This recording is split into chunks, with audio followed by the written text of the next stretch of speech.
welcome to a new episode of Open Talk by Sportreact.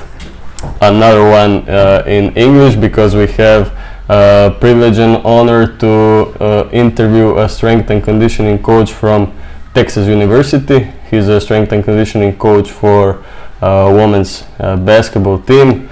Coach Zack. Zack, thank you very much for being here and giving us your free time to share some knowledge and experience in the strength and conditioning field.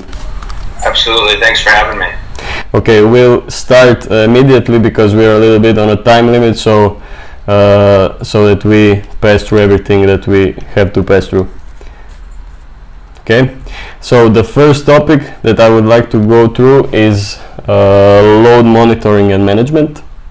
How important is it, and how do you monitor it in your team with the women's basketball Texas team? I think it's a huge part of where our game's going.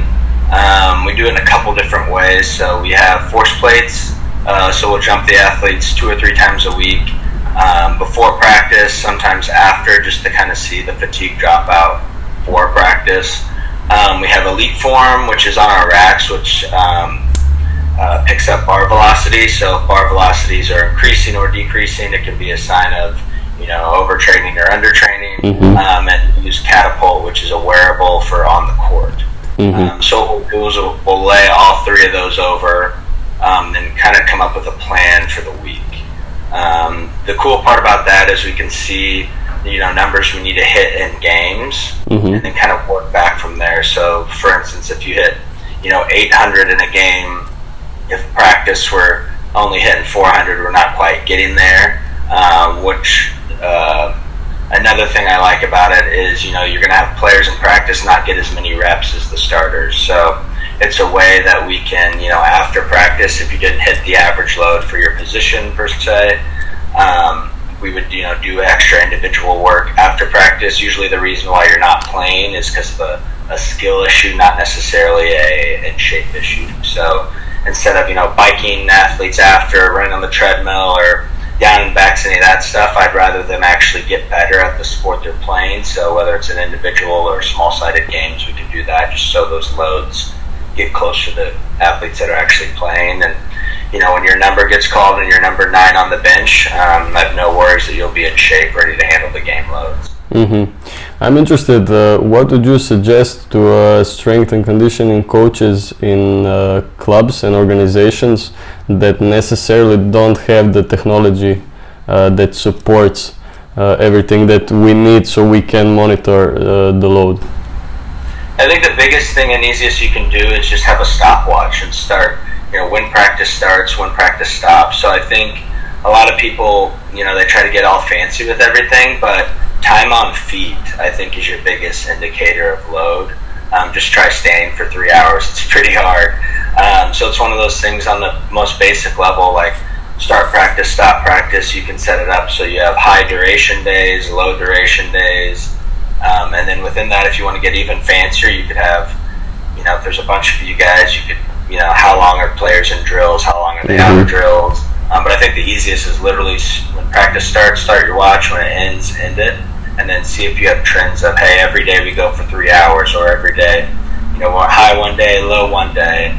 Just kind of keep track where it is. And then your best piece of data is actually talking to the athlete. So how did they feel before the session? How did they feel after? And then I always like to touch base with them the next morning, because usually after a hard practice, I was like, that was the hardest practice ever. And then the next day, like, how you feeling? Like, I'm good, I'm ready to roll. So we're lucky enough to work with 18 to 23-year-olds. They're pretty resilient in their recovery time. So we'll try to fine tune things of okay, we went 3 hard days in a row, they're probably going to be pretty fatigued on the 4th.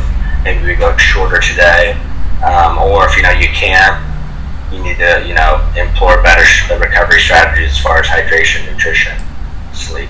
So I think the easiest way to do it is a stopwatch. Okay.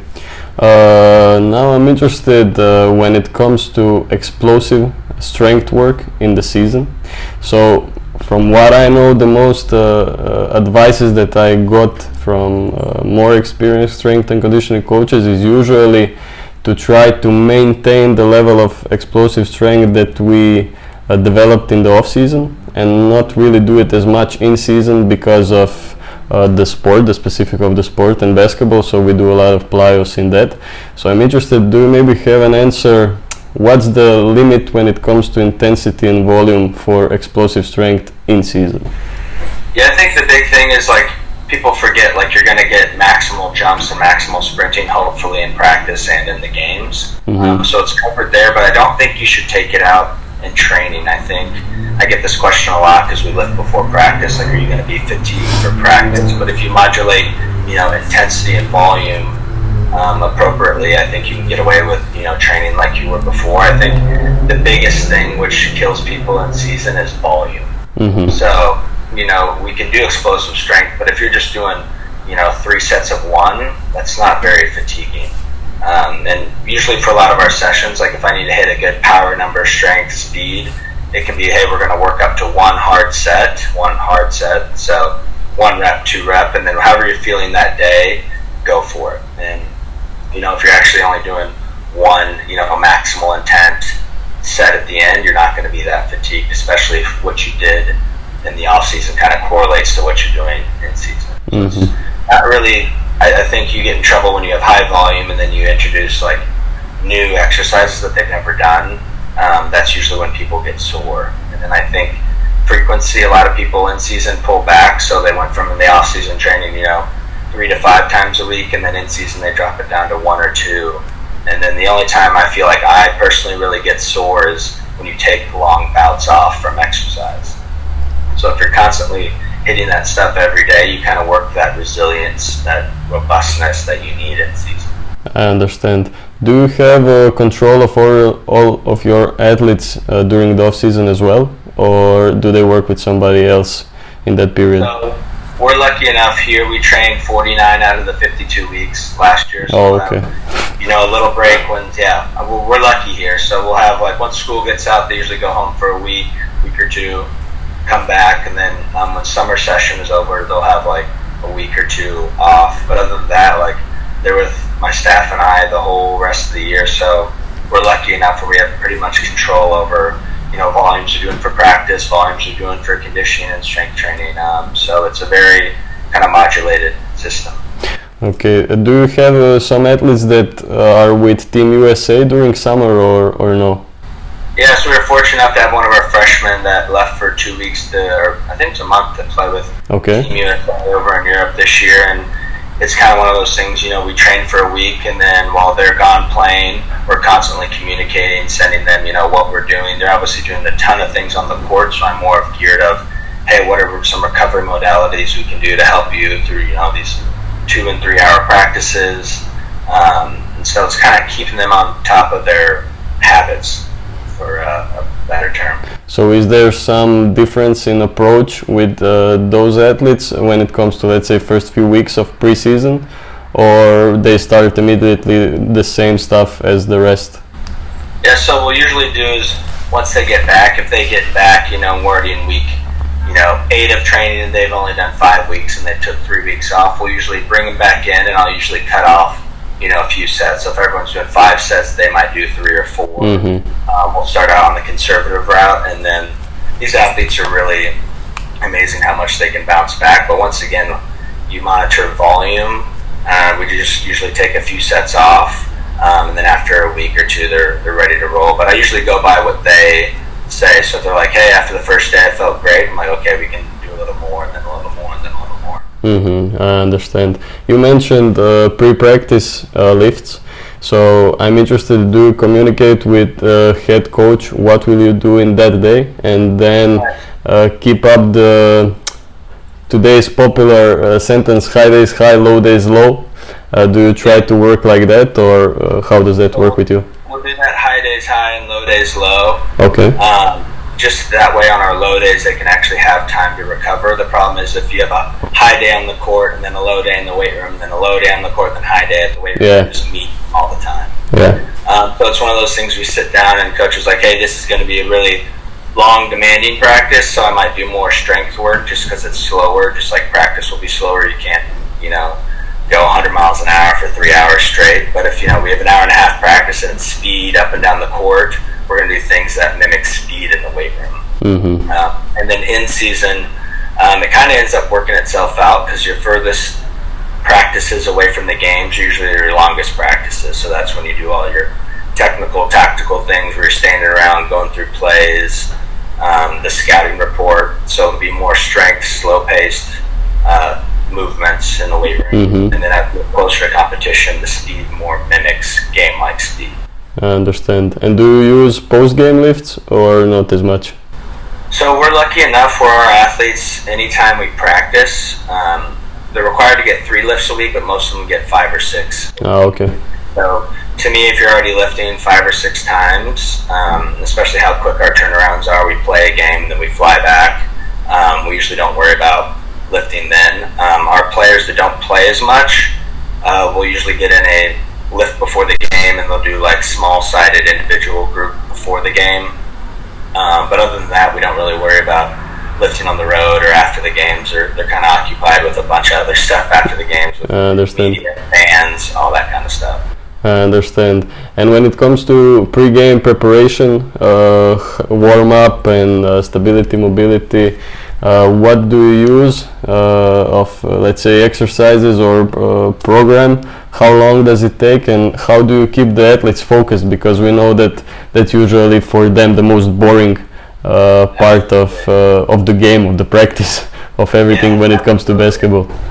So I think what we do before games is we'll eat our pregame meal, and then afterwards I'm like, all right, if anyone wants to lift, they can come in and lift. So some, higher minute players might just, throw med balls, jump, and do mobility. Our players who don't play as much, we might get, a nice strength or power lift in that day.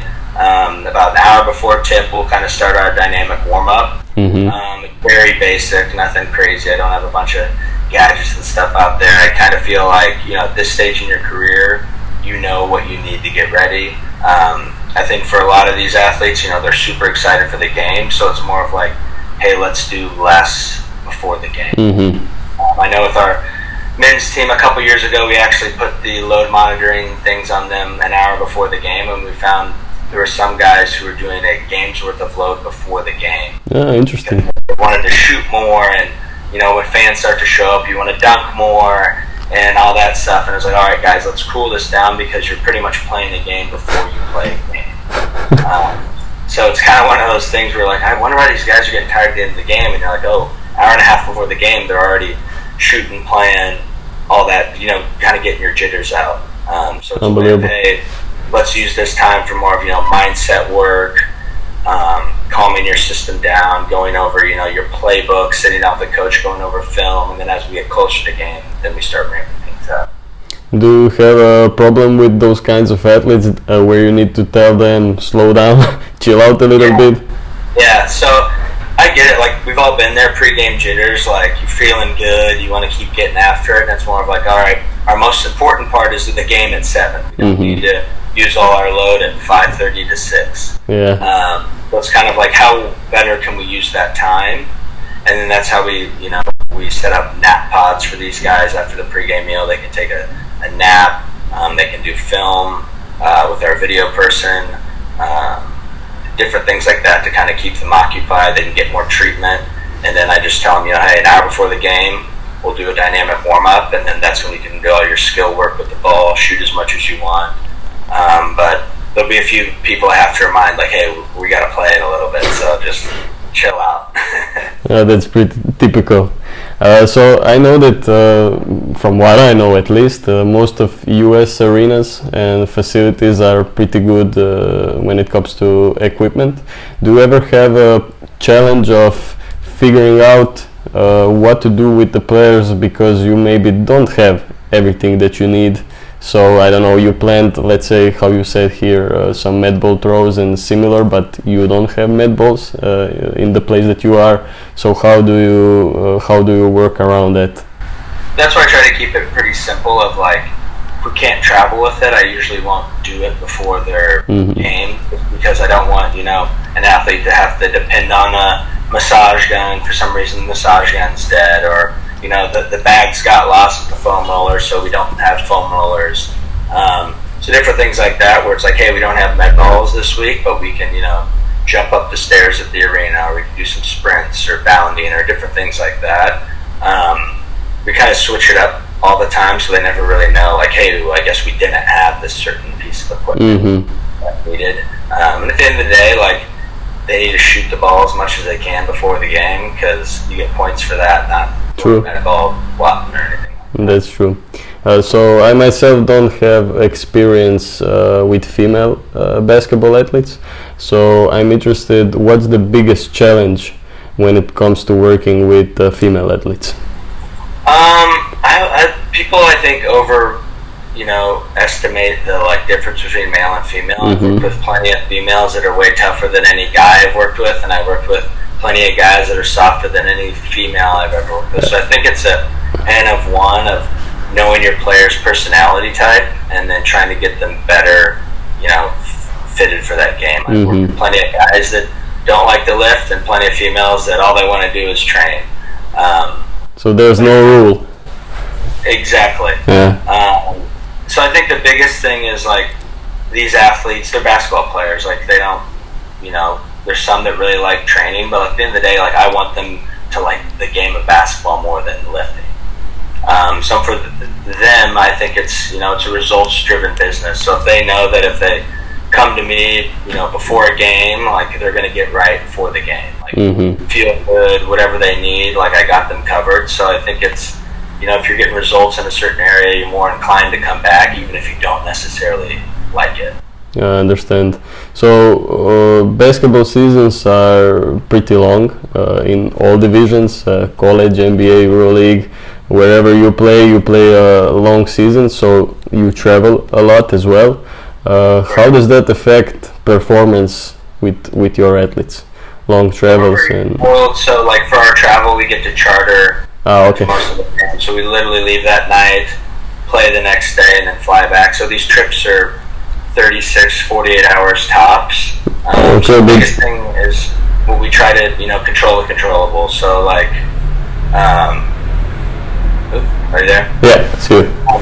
Need to make sure that they're hydrated, they're eating right at the hotel, and then we want to make their sleep situation as best as possible. So we'll make sure they black out curtains, white noise on their phones, different things like that to try to make life on the road feel as almost if they're at home. Amazing. And how many times a month are you on the road? In conference, we're probably on the road every other week. Okay.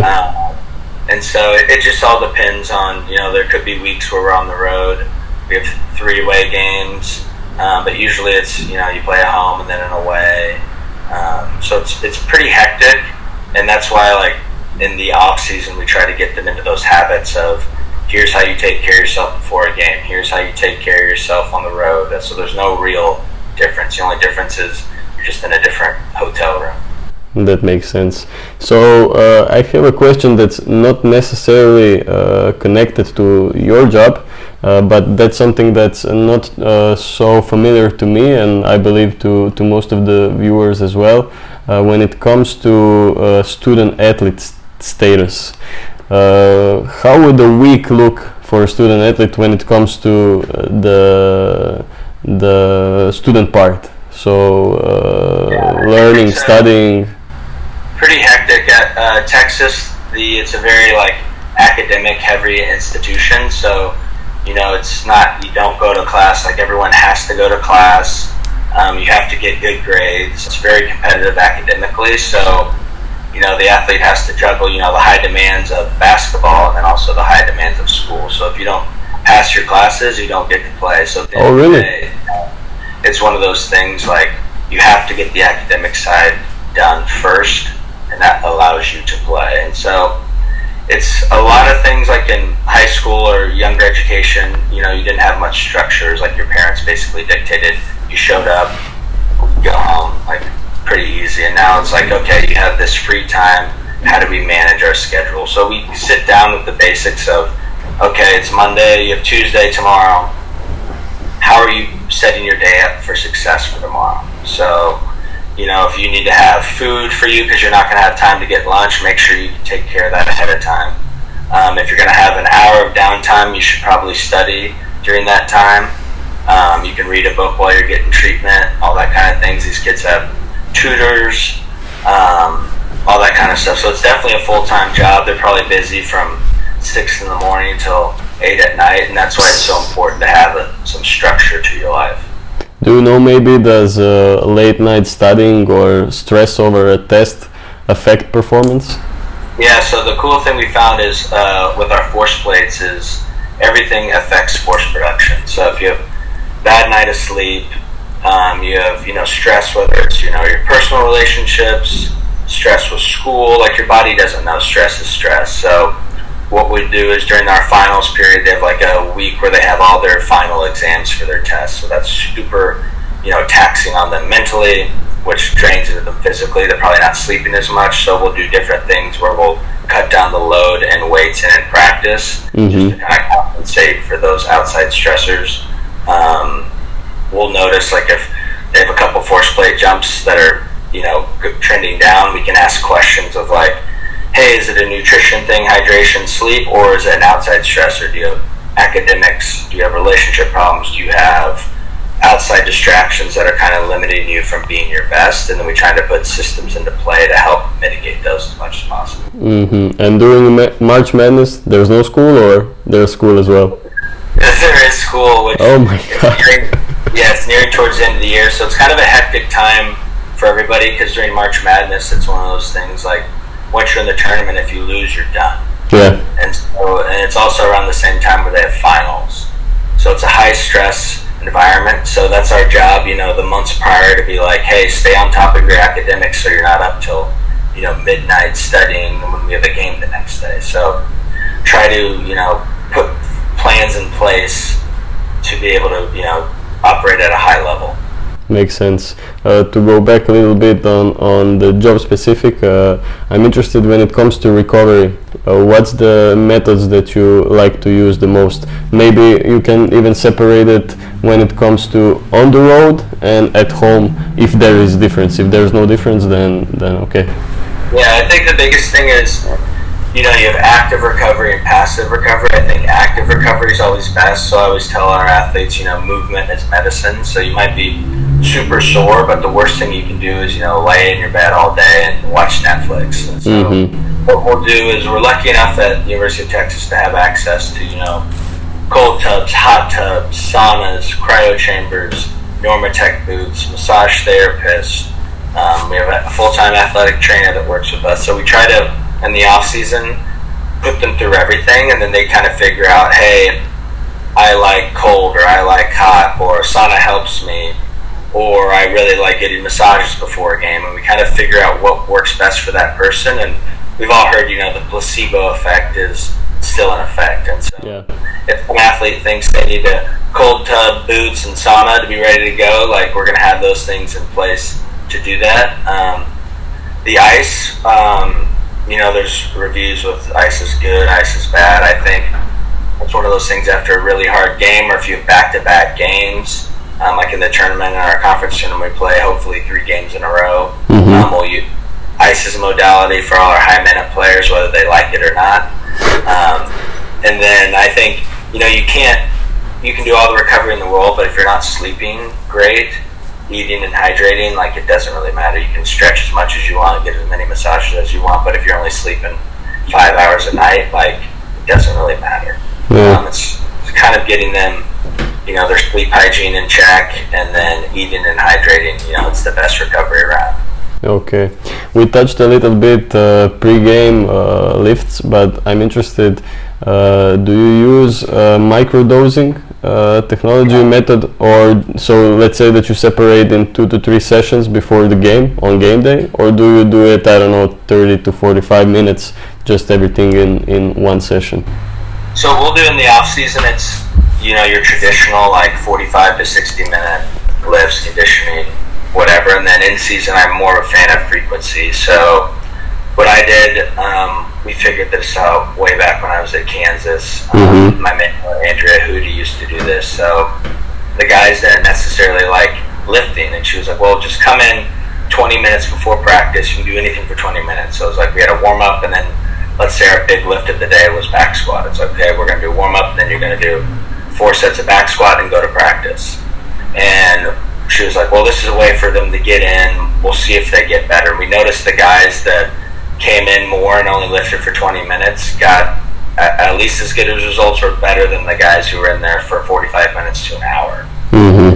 But we found out that, frequency is actually more important than the duration of things. And most athletes or anybody, when you work out, next time start a stopwatch when you work out and then stop it when you're feeling your best, and it's around that 20 to 30 minute mark. And so a lot of athletes are like, oh, I feel good, I want to keep going. I'm like, no, it's perfect. Go to practice and perform at a high level. So we found out those small bouts of exercise are actually more beneficial than your long duration sessions. Makes sense. One more topic that I want to touch is education. So I'm interested, how does the program look in US? Because here in Croatia, to get a master's in kinesiology, so you can work in as a strength and conditioning coach, we have a program where we go through, I don't know, I think it's maybe even 30 or 40 different sports. So we have to go through men's, women's gymnastics, dance, swimming, basketball and everything. So I'm interested, how does that look in US? Do you have that as well, or do you have, I don't know, programs specifically for strength and conditioning, specifically for fitness and different stuff? Yeah. So every school is a little different.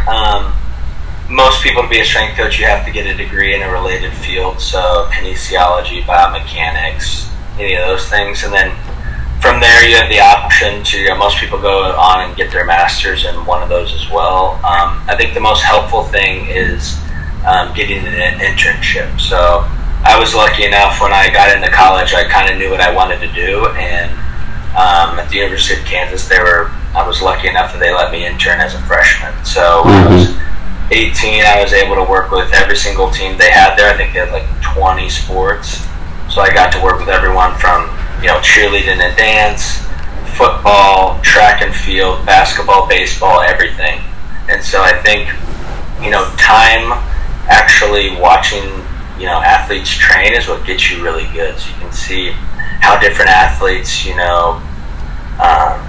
strategize in movement, what makes an athlete really good at golf, what makes them really good at basketball, and you can kind of think of working backwards of what things might be advantageous for certain sports. So I think nothing substitutes coaching time on your feet, of getting reps actually coaching. So I try to encourage people to volunteer in the college setting, high school setting, private sector, professional, like whatever you can, like learn from the bottom up. So I remember some summers I worked with grade school athletes, and that made me a better coach to eventually coach professional athletes. So if you can teach, an 8-year-old how to squat, who has no idea what they're doing, they're not strong, like surely you can teach, these highly skilled athletes how to do that. And then you kind of realize there's not much of a difference in between. Definitely makes sense. I wanted to ask you, when it comes to education as well, what are some courses that you would suggest, some books to read?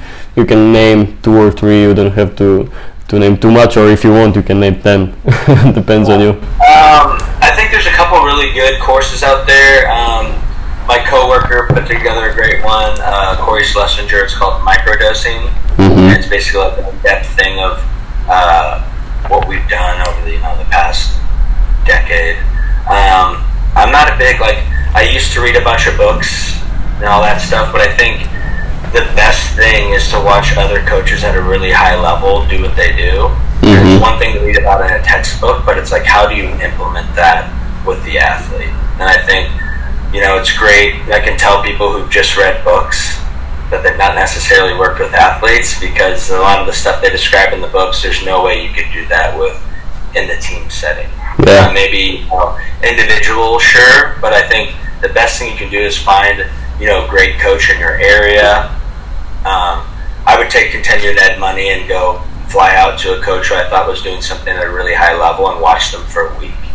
And I think that's invaluable to hop on calls, find out basically whoever does whatever you're interested at a high level, and pay for their time, go out there, get all the answers that they've worked, their whole careers for, foster that relationship with them, so you can bounce questions off them, see how they apply it with their athletes.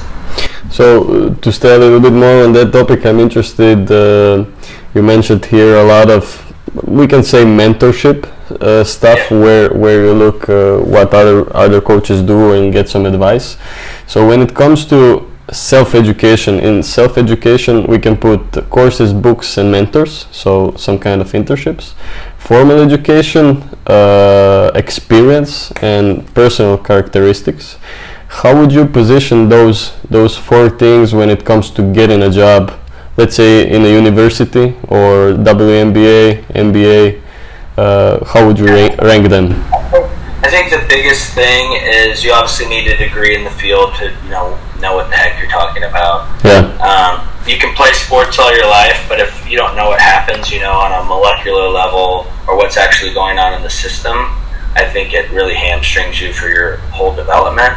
And then interpersonal skills. So I've worked with plenty of coaches that are way smarter than me, but they can't connect with the athletes or the coaches. So if you can't connect to the athlete that they think it's your training methodology is what's going to get them to the next level, then it doesn't matter how much you know. Yeah. So I think it's that human piece. If you can relay the super complex information to an athlete that they find it important, and then once you win the athletes over, then I think it's one of those things of working on the sport coach of like, do they want to know anything what you do, or they're like, hey, this is your time, just do it. So I think it's a balance of when to communicate, when to not communicate, and everyone wants to, if you're working with someone, they want to know that you have their best intentions at heart.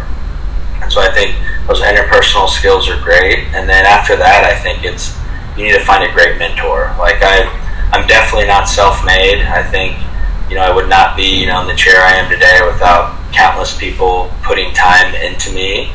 And I think if you are in that opportunity to get mentored by somebody, you need to treat it as like an honor or a great opportunity for you to grow better, because they don't need to help you. Definitely, they're spending more time to help develop you. So if you don't treat it as like this is a once in a lifetime opportunity, I'm going to go for it, then you're kind of wasting that time that someone better suited could have that job. So I think every day I talk to my interns all the time about having like head coach mentality. So you should show up and pretend I'm not your boss. You should show up and be like, hey, I have the women's lift at 8 a.m. this morning. I need to get there an hour before. I need to make sure everything's set up. I need to make sure all the kids who have injuries they're taken care of. I need to make sure like this is how I want to lead the warm-up. And then, as corny as it sounds, I think it's great to reflect after every session. So this is what I like that the coach that led it did. This is what I would change. This is they had trouble with a certain athlete. They handled it this way. I really like that. I'm going to do that in the future. And kind of keep this journal. I have notebooks and notebooks of me journaling after every session I worked with, and I can kind of go back and look like, okay, we had a athlete that didn't want to do the prescribed workout for the day. How did that coach handle it? Or we had a really good session, like what things went into that made it work really well. So I think the biggest thing is while you're volunteering and stuff, try to set yourself up for that one day when you get your first job. You're not going to have your mentor there in the chair next to you telling you what to do. So how well prepared are you going to be? Makes sense. And do you get some kind of subjective feedback, maybe through some kind of questionnaire or similar, from the athletes directly after the sessions, or do you collect some data or no?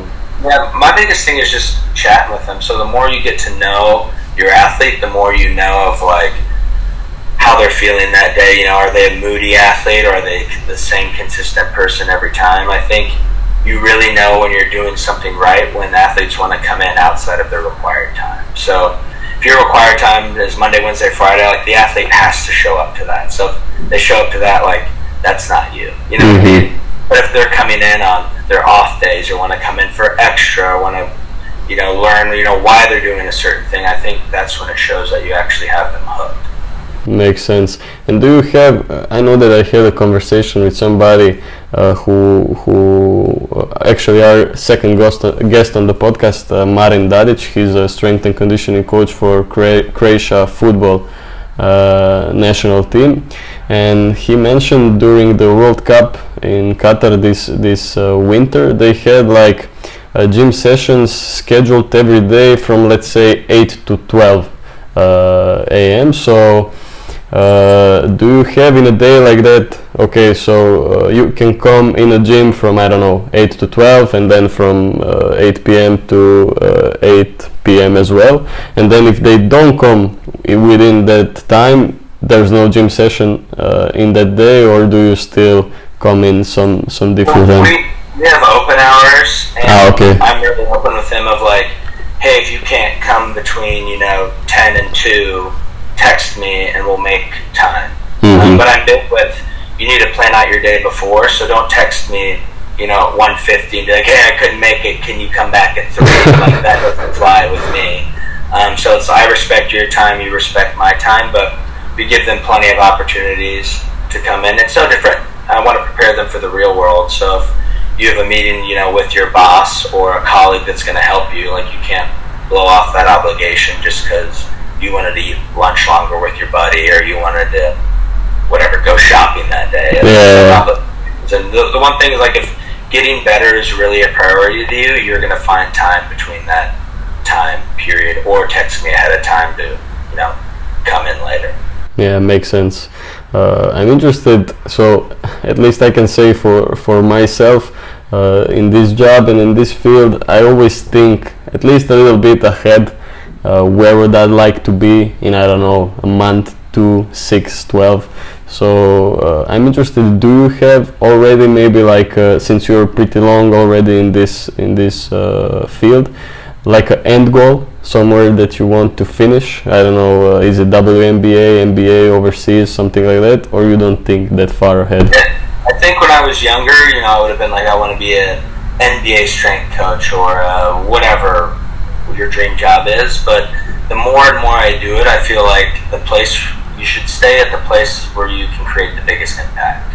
Okay. So when I was younger, I was hopping from like job to job to job to try to get to the top the quickest. I don't know why I thought that was the competition, to be the youngest to do whatever. And now that I'm here, I'm like, well, I wish I would have spent a little more time at some of these places, just because I'm going on year 7 here, and you finally build a foundation where the athletes trust you, administration trusts you, the coaches trust you. So it's like, where can I go to get the biggest impact, and then actually let you do your job at a high level. I'd never want to be at a place, no matter how prestigious it was, if I was just the guy with the key to the weight room. Like, I want to be more than just a weight room guy. I want to impact these athletes, obviously in the weight room, on the court, and then once they're done playing, I want we've successfully made these high operating humans that are going to go out into the world and do even bigger and better things. Yeah, that's amazing answer. You mentioned head coach, and I just got a question. Do you move as a head coach moves? So let's say a head coach goes to another college, do you go with him, or are you, no matter who's the head coach, there on a deal with the university? Yeah, so you're tied to the head coach, and it's kind of one of those things where, if the head coach gets fired, you could be fired, or if the head coach takes another big job, you have the opportunity, if they want to bring you, to go with them. But that's why I think it's great to have good rapport with not only the head coach, but your university as a whole. So, if your head coach gets let go, the university might be like, Zach's a great, influence here at Texas. He's going to help your team for the new coach that comes in. A lot of, athletes, especially on the men's side, they'll start with a coach at a mid-major, and if they have success and go to better and better jobs, if you're good and your coach wants to keep you, you'll stay with them. Makes sense. Okay, we went through all the serious topics. I have a few little less serious, some quick questions. What's your cheat meal or cheat day meals, if you have more? Meals. Yeah.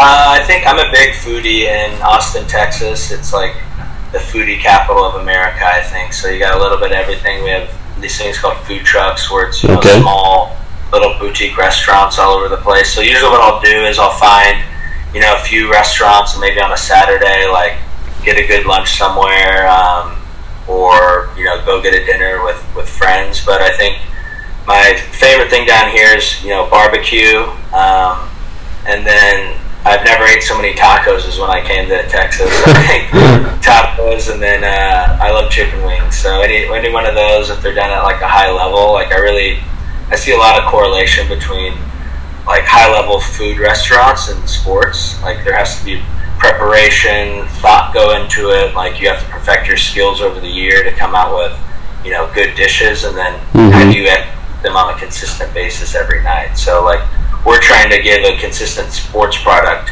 every single night we go out there and play. And when you eat at a restaurant, you expect that it's at a high level every single time you go there, no matter if it's a holiday, weekend, weeknight. So I think there's very much that correlates in between. So the food industry definitely has a soft spot in my heart. On some podcast I heard, if I'm not wrong, that you said that you had a passion for cooking as well, that you would be a chef if you wouldn't be a strength and conditioning coach.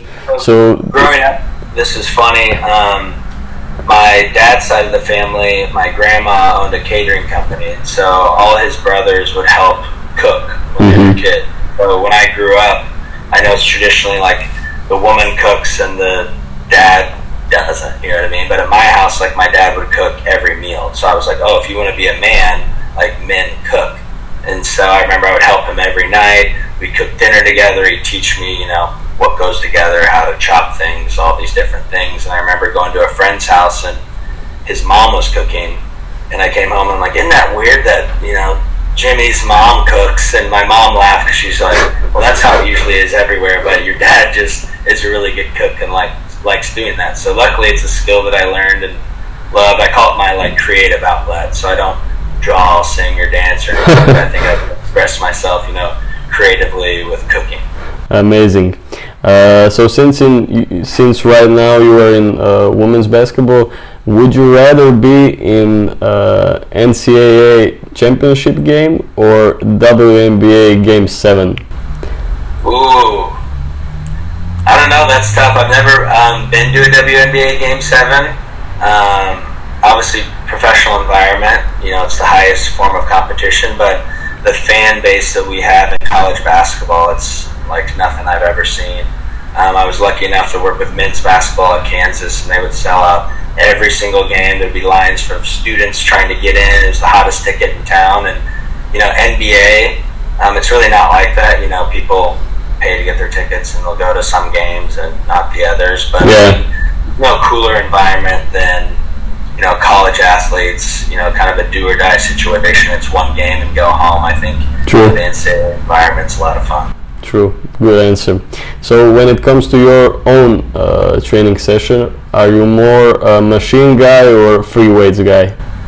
I think, so it's funny, I was talking to my coworker about this the other day. I've kind of done a 180 with training. I think when you're younger, you have such a small lens of, you want to put your identity into barbell training or kettlebell training or cardio or whatever. And things I thought were stupid 10 years ago are now things that I'm putting into my program. Yeah, okay. So we got for instance, we got a seated calf raise. And if you would have told 23-year-old Zach he would have bought one of those, I'd been like, what is he doing?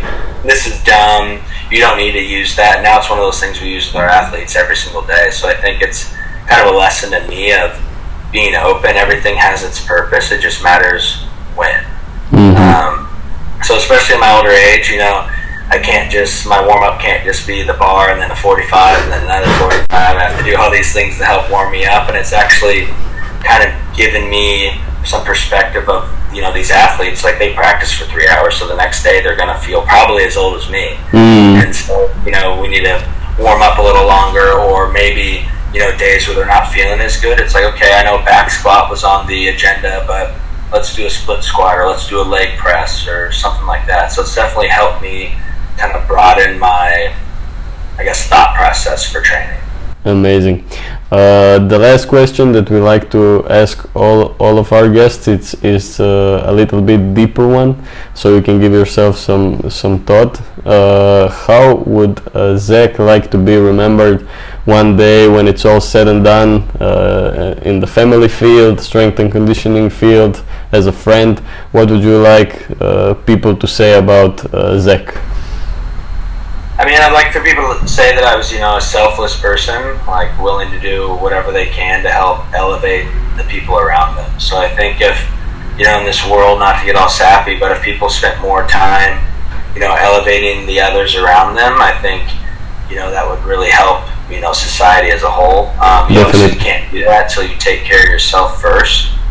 So I like to challenge people to do something super hard, and then I call it like earned confidence. So, there's this big movement of mental health. People have low confidence, they're depressed, and I think that has to do with you haven't set a hard goal and then, been through the sacrifice of doubting if you can do the goal, doing the goal, training towards it, and then when you finally finish it, you realize, hey, I can do bigger things than I thought of, and then go to the next thing.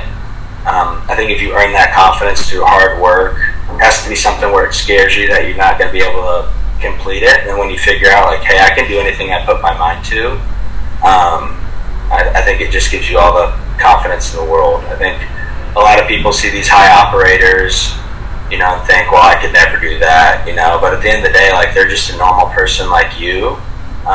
They just chose not to give up. And so I think people, they put too short, timelines on their goals, and if you just stretch your goal out long enough, you can complete whatever you want. It just might take you a little bit longer than another person, but if you stick with it and don't quit, that's the best determiner for success. Amazing, Zack. Thank you very much for your time, for sharing your knowledge, your experience in the field, and hope one day we'll even have a chance to meet in person. Absolutely, you got to come down to Texas, catch a game, or lift some weights, get you some barbecue. Definitely. And to you guys, thank you very much for watching. Subscribe, like, share, comment, give us some suggestions for questions when it comes to international guests, Croatian guests, so we can get better at this. Thank you and goodbye.